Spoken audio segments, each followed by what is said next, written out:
नज़्म का उन्वान है बड़ा घंटा घर।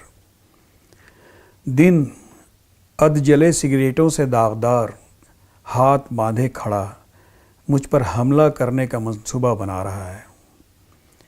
मैं इन जंगजुओं को पहचानता हूँ जो बड़े घंटा घर के बाहर ताश खेला करते हैं। उस दायमी कबूतर से लापरवाह जो चौराहे के झरने की कल कल से मशहूर अपनी दुम को चोंच में लेने की धुम में अपने ही गिर्द चक्कर लगाता रहता है। मैंने अपनी मुट्ठी में बहुत सारे रंग बांध रखे हैं। जब बेसदा रात गुजर जाती है मैं अपने एक गुमशुदा साए की तलाश में निकलता हूँ।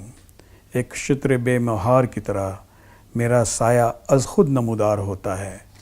मैं उसे हुक्म लगाता हूँ, चलो यहाँ रुकने की इजाज़त नहीं, और वो मुड़कर सर झुकाए चल पड़ता है।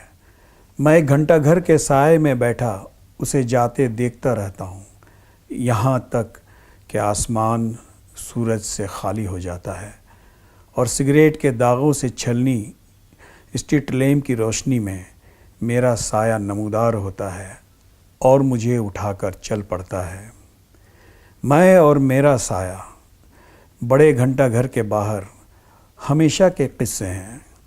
हम हथियार नहीं डालते, ना उन्हें इस्तेमाल करते हैं, सिर्फ अपने होने का स्वांग रचाते हैं। बड़ा घंटा घर जिसका घंटा कभी नहीं बजता और झरना जिसका पानी कब का सूख चुका है, जबकि वो दायमी कबूतर अब भी वहाँ अपने गिर्द चक्कर लगाता रहता है।